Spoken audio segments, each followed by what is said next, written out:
Procrastination is a sin. వాయిదా వేస్తాము పాపం అంట. ఇదే అనుకూల సమయము, ఇదే రక్షణ దినం, ఏదైనా ఇదే ఇప్పుడే. ఈ రోజు నువ్వు పాపాన్ని విడిచిపెట్టినోడివి రేపు విడిచిపెడతావన్న గ్యారంటీ లేదు. ఈ రోజు మంచి కార్యాన్ని చేయలేని వ్యక్తివి రేపు చేస్తావన్న గ్యారంటీ లేదు. ఈ రోజు ఇప్పుడు ప్రార్థన చేయలేని వాడివి రేపు ప్రార్థన చేస్తామని లేదు. చాలా మంది ప్రార్థన చేస్తానికి రేపు లేచి ప్రార్థన చేస్తాను. ఇప్పుడు చేయమే? ఇప్పుడేంటి ఎక్స్ట్రా బిల్లు ఏమైనా కట్టాలా? ప్రార్థనకి ఏమైనా కాంప్లికేషన్ ఉందా? ఉన్న స్థానంలో ఉన్న స్థితిలో ఉండి ప్రార్థన చేయొచ్చు. బైబిల్లో మనం చూడగలుగుతాం.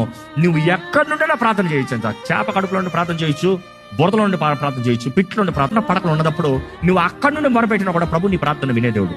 తిరిగిన నీవు ప్రార్థన చేయకపోతానికి కారణాలు ఏంటి? అపవాది వాడు చేయగలిగినంత నీవు దేవుడితో సంబంధం లేకుండా చేస్తావు. వాడు ఆశ, కోరిక, వాంఛ అంతా నీవు దేవుడి సన్నిధిలో చేరమని ఉంటాం చేస్తావు.